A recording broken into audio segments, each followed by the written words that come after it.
Hello guys, so today's video ay pupunta tayo sa Jurong Lake Gardens dito sa Chinese Garden, Singapore.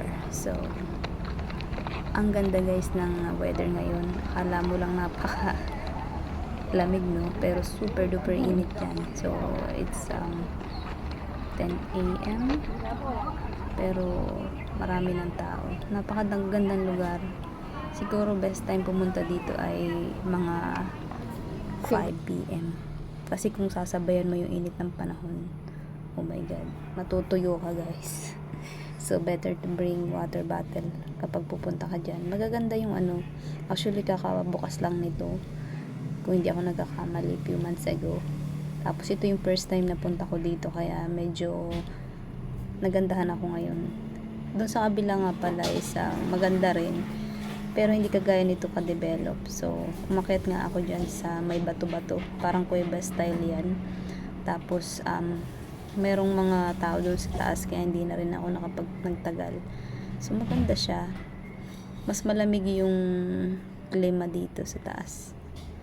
Tapos, yung ate ko andyan nag-aantay. So, ito nga pala yung pagoda. Ano ang pangalan nito? Kalimutan ko na yun. Yan, so ito yung entrance papunta sa, marami kasi siyang iba't ibang tawag dun sa area. Tapos ito yung medyo malabong tubig, medyo malabo pero malabo talaga. Yan, maraming Pilipino din, iba't ibang lahi ng mga nag-off day, pumasyal. Ayan, actually madalang ka makakita ng malinaw na tubig dito. So laging ganyan. Ayan, ito yung isa sa maganda, yung may parang falls sila dito. Ayan. Super duper init yan guys. Talaga naman kailangan mo ng payong. Since tamad ako, hindi ako nagdala ng payong, kaya yan. Ayan. Enjoy the view.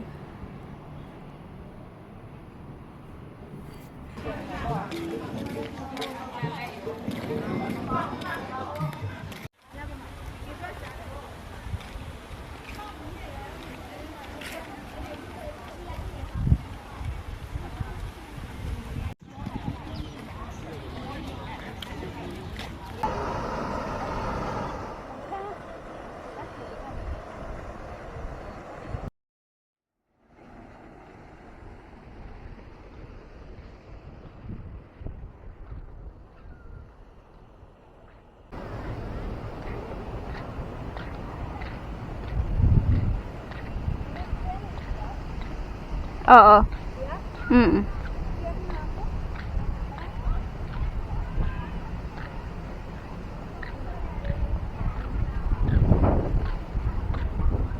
If 150 meters.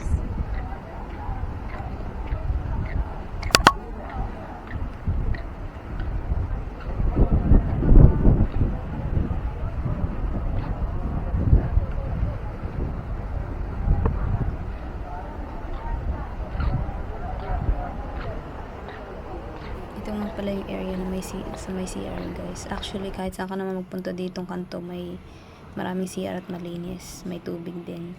So ito yung sabi ko, look at the fountain, pero hindi siya fountain guys, falls siya. Yeah.